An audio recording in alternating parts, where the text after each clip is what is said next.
Thank you. Okay, so WISPA, who are we? Wireless Internet Service Providers Association of New Zealand. So I'm just going to go for just a brief update on where we've come from and where we are right now. And then the guys here are going to go and speak about their individual businesses, successful WISPs in the market now. And then I'm going to finish off with some stuff just about the challenges we face in the market at the moment. So, cool. So last year, Murray Pearson presented on behalf of WISPA and just really went through who we are and what the creation of the organisation. Most of us have started as small owner-operator businesses.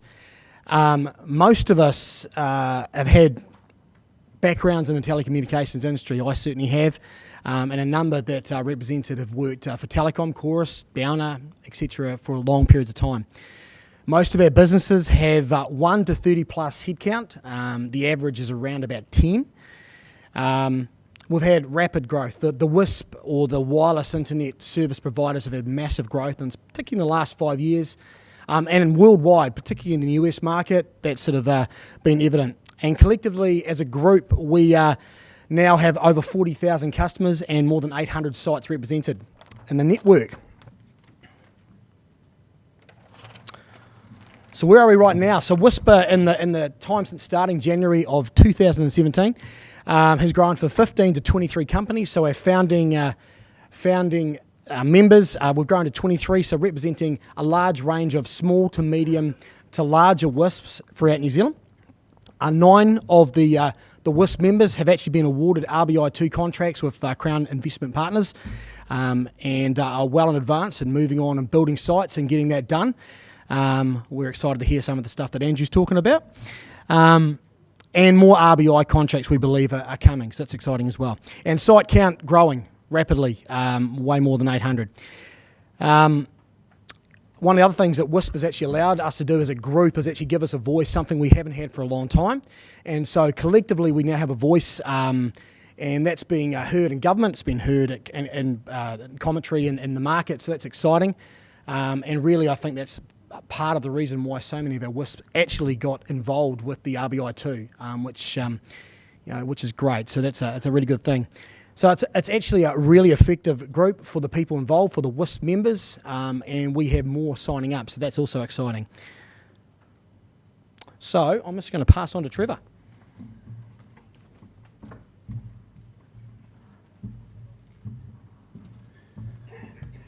Good afternoon.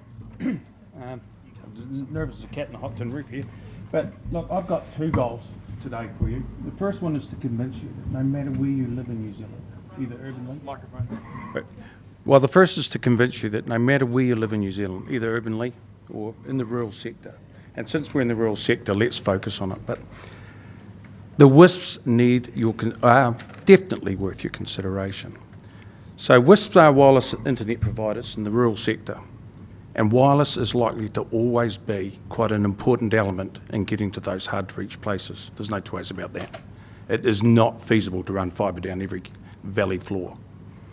So the changing market, however, means that wireless is no longer the only thing that we do.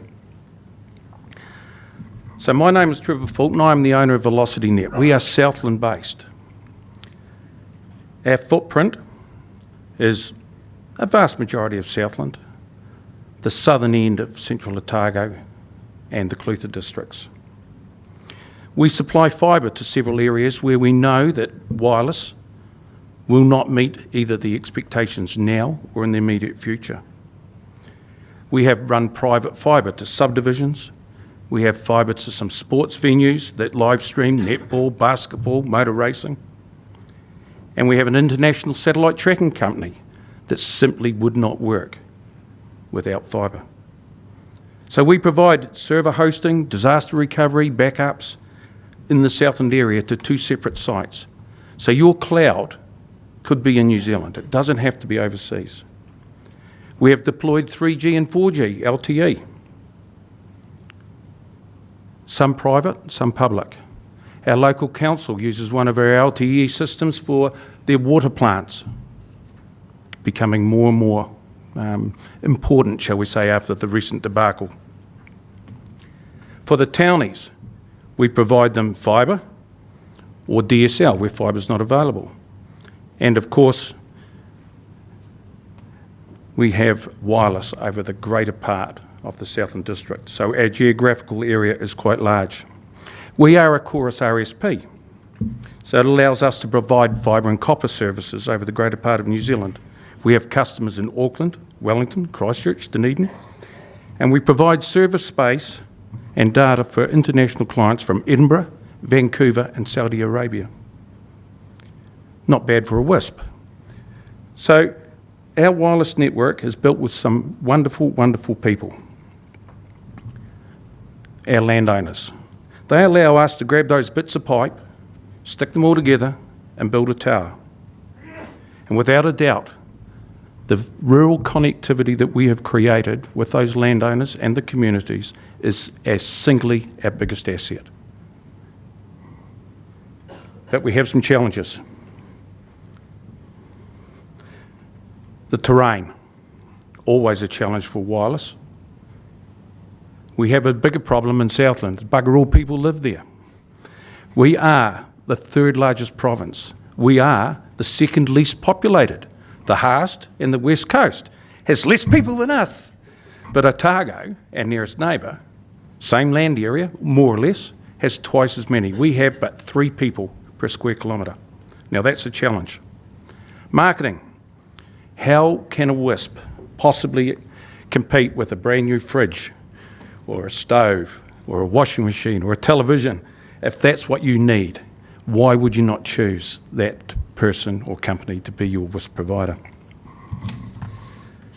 Technology. So the Internet of Things, you'll have heard it to your ears, I saw about it today, but there's a bit of a problem with the Internet of Thingies because we've got no idea at the moment how invasive that's going to be. Just imagine you're standing at the intersection, ambulance pulls up, a couple of burly people leap out, and you're looking around to see what the hell's going on, and they come up beside you and say, "Sit down, sir, you're about to have a heart attack." Now, that'll be a bloody good thing. Amazing. But the day that your fridge tells you you've eaten too many chocolate Lemingtons, that might be something different. So look, the challenge to IoT is definitely going to be the security of your data, without a doubt.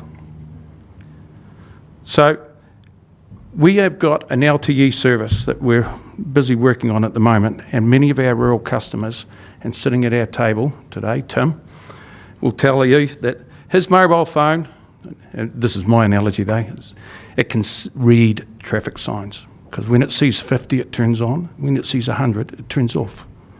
So thank you. I enjoyed that actually because of all the speakers today who told me that we're going to have a timekeeper. You were the first one to go over your time limit. So thank you, Ernie. Now my second goal today is we need you as ambassadors. The WISPs need you. We need you to engage with the WISPs. We need to be viable and local. Community projects are going to need community solutions. Rural towns will not survive without the support of the rural community. And the rural community will suffer the moment that town dies. So we need your help. Do you need us? I think so. We have a solution. We are nimble and really reachable. Thank you very much.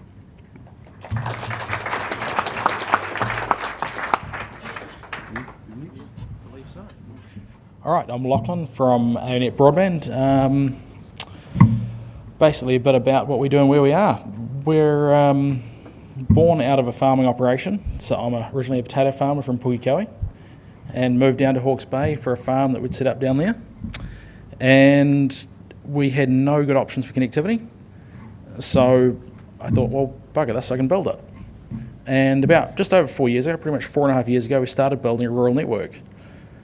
And we started out in areas where there wasn't much available, but there was plenty of demand, and that's generally the model we've kept with. We always focus on rural because A, they're sticky customers, and they actually value what we do and what we try to achieve. And I'm the first to admit we're not perfect at what we do, but we try really hard to do a good job of what we do. And there's customers of ours in the room who say really nice things about us. So, and that sort of thing's quite rewarding. Sorry. We try to offer affordable services, and we keep our services simple in terms of plans, so it's really easy for people to understand what they're buying. They're buying internet, they don't get charged more. So, yeah, you want internet, you buy an internet, and your internet gets delivered.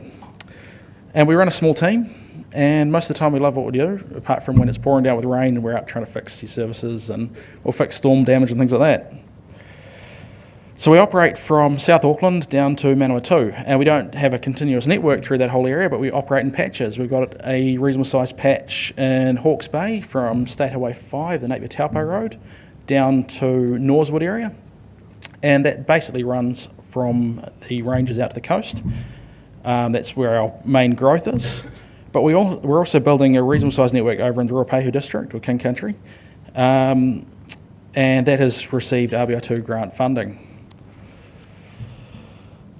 We basically offer customers whatever we can as long as it's in the general communication space. So wireless broadband, wholesale services, so we've got chorus handovers, unison handovers for fibre. We do custom wireless solutions for people. We do the voice services because quite often they don't want to be paying their $50 a month anymore for a home line when most of the time they're not using it. And we try to offer it with friendly personal service. So in Ruapehu, we face a few unique challenges, quite different to Hawke's Bay, and that's sites that are, if you had a higher budget, there'd be helicopter access, but in our case, we've had to use horses.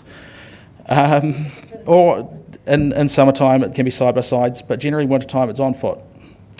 And we're covering isolated valleys, so you can see a picture there where a site's going in.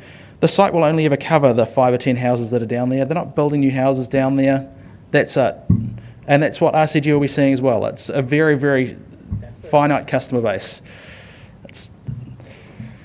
So we solve, and the way we do it, we solve the problems by going for a very, very simple design for our basic sites. We keep the costs low, we keep the serviceable parts low, and we make it as efficient as possible power-wise, so it can run on solar with a reasonable amount of battery and solar, but not a huge amount, so it can still be carried to site by hand, on foot, if necessary, or in summertime on a side-by-side. The sites are small and low, so they're safe to work on in rural areas, because sometimes you'll be working up there alone. You don't want to be up on a ladder in a storm or anything else. It's if you can stand on the ground and work on a site, that works for us.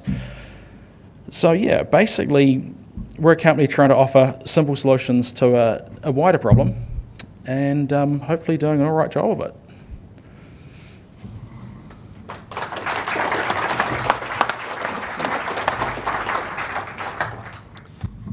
Well, I pretty much do what Trevor and Lachlan have just said, so I'm not going to repeat all of that. And I did have a read of Trevor's information earlier, so I had a rough idea of what he was saying. So I'll keep mine fairly brief. But I'm Trevor Baird from Unifone, based in Otago, down in Dunedin. So yeah, we've got coverage. Basically around coastal Otago, mostly coastal Otago, and as part of the RBI2, we'll be expanding into central Otago as well.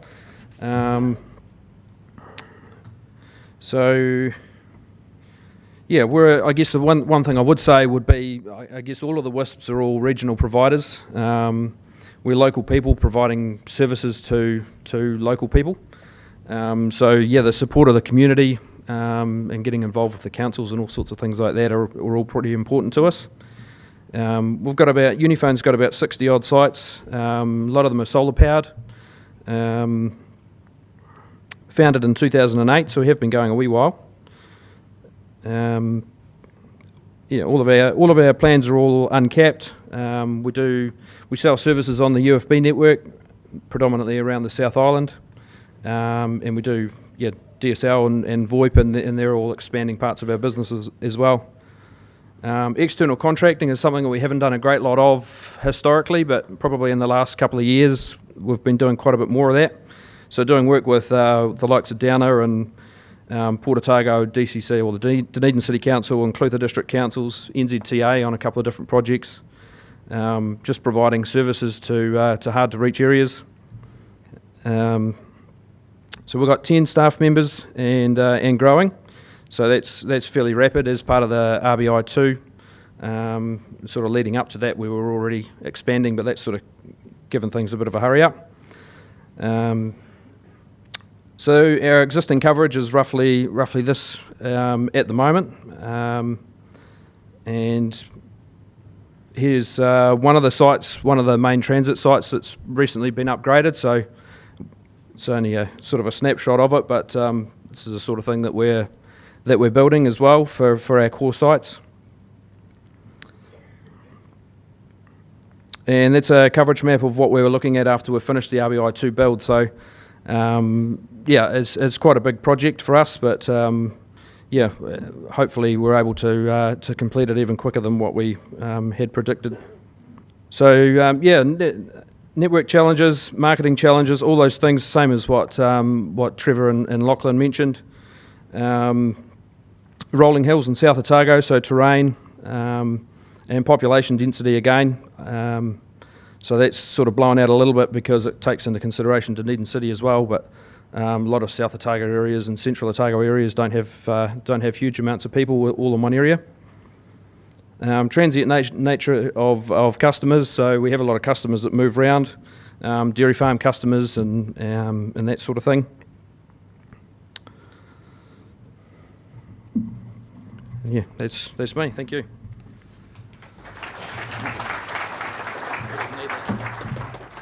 Last but not least, I'm Dave Parker. I'm from GisbonNet.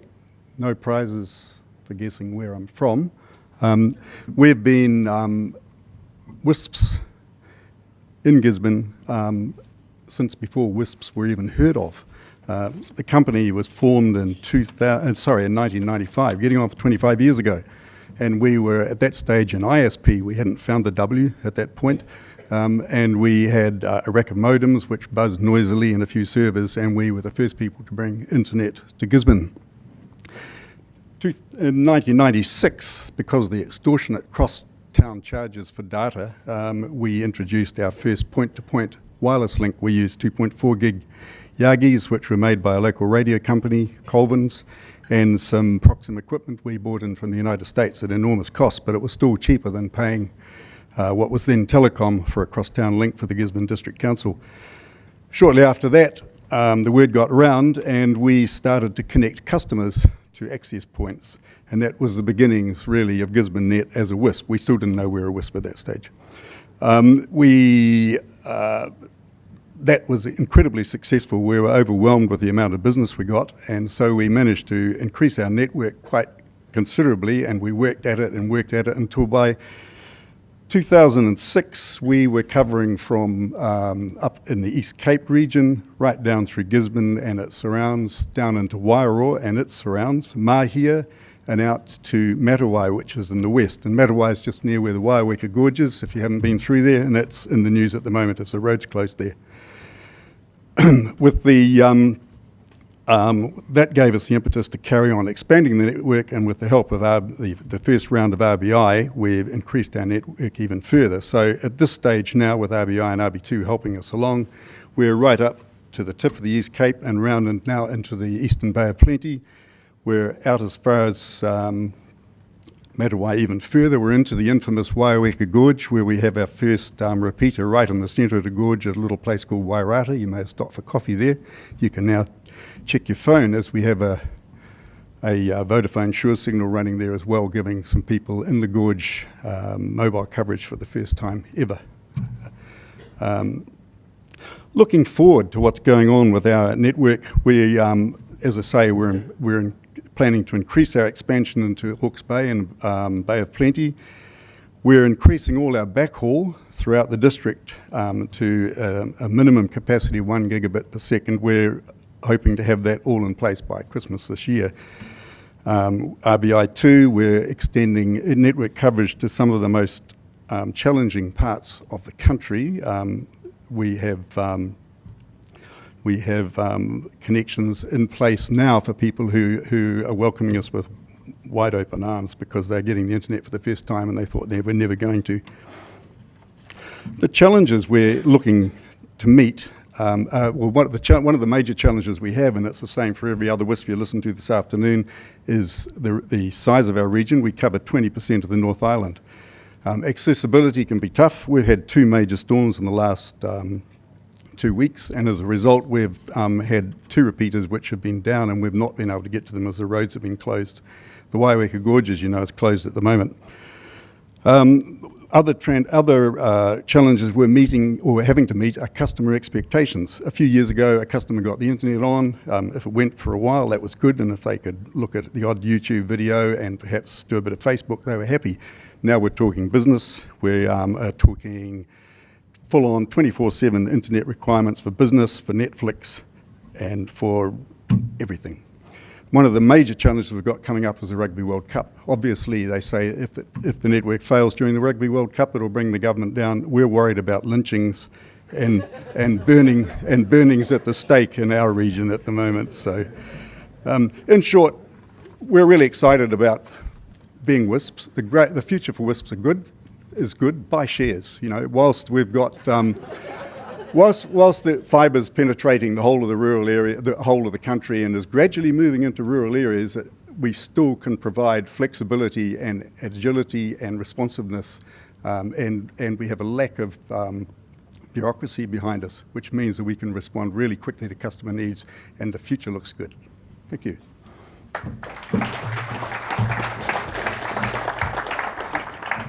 Thank you, Dave. So you think you covered quite a bit of my last few slides, but it's okay.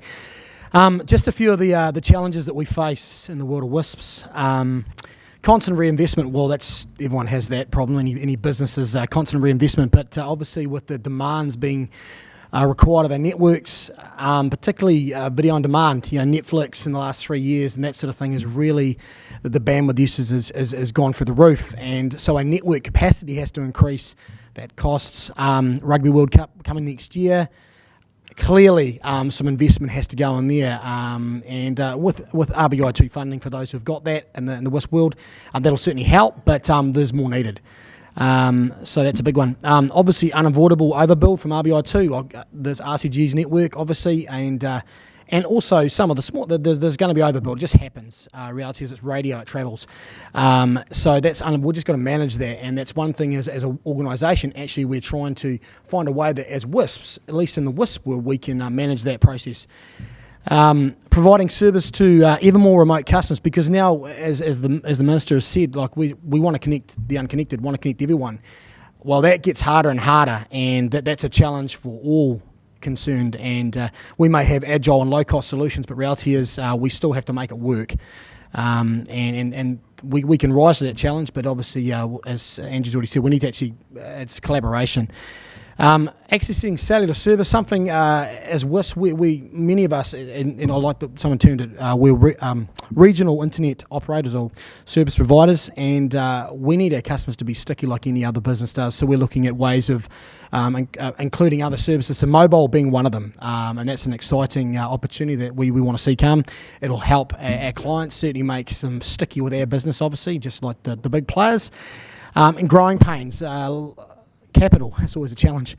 And even with government funding, there's always a challenge of investment, and capital is one of those things.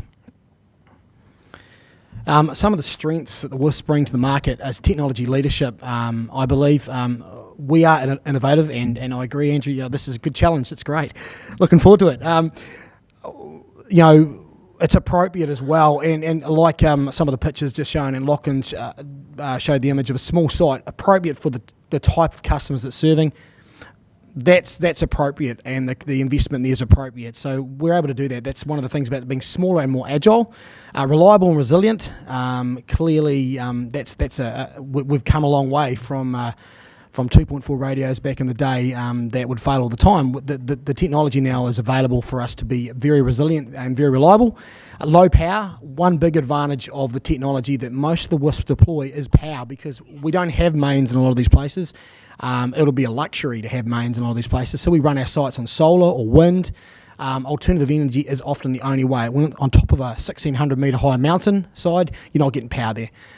So you've got to have solar, you've got to have wind. And so we need to run and use technologies that deliver the services that customers require, but at a power that we can afford and is not going to blow it out of the water.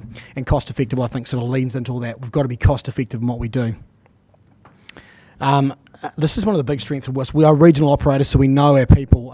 We know our local geography. We know where the hills are. We know the locations. Often we know the property owners firsthand. We know our communities and we engage with our communities. And often the WISPs in our organisation are right in the community they're serving. So they're not, in my case, my business is based in Christchurch, but we have people all around our region for Canterbury. But some of the WISPs are based right in the local town, right in the centre of their coverage. So we know our communities and we make an effort to know our communities. We're very much driven by best customer outcomes. So that's what we're trying to achieve all the time, is best customer outcome. And customer service, again, being smaller does mean you're closer to your client. You have a personal touch that a large telco can't do. And that's why we seem to find our clients are more sticky than possibly a larger provider. It's just a reality of a small business, small to medium business. Reliable, we kind of covered this a little bit before, but we build our networks to last. When it's on top of a mountain, it's a helicopter trip to get there. You don't want to be going there often, and when you go there, it hurts. So we want to make them last long. We want longevity in what we do, so we build them that way. We have a proven track record of delivering. One of the next one, a history of staying online in disasters. Really good stories out of the Kaikoura earthquake, right, with the MuriNet, and they were up online where everyone else wasn't, and they actually provided initial services via helicopter into Kaikoura before even Chorus or anyone else got online. So that was it. Just shows that what we're building actually can last. So from a civil defence perspective, that's really important going forward. And we're hands-on in our business and we're hands-on with our clients. Finally. We're nimble, agile, and we're not bound by some of the systems that maybe a larger business would be. We have access to technologies that are price effective, but also provide amazing technological advantages. We can do most of the things that the big guys can with the capability. The technology is changing at a rapid rate and is easier for us to get hold of. And plus, we're able to deliver things often faster. We can deliver services much faster than a larger player because we don't have to move through the same hoops. The other thing, just finally, is our relationship with local landowners, and that's something we treasure. We work with our landowners, and I can speak from my business and probably for the other WISPs, is we often have a farmer or farmers or rural business owners, and I like that when someone actually said before, and it's not just farms here, we're talking about rural businesses, where they'll actually they'll help us get our sites back online. We have a power outage, they'll help us because they know how important connectivity is. So our relationships with landowners are really important. So that's it for me, and WISPs. Any questions?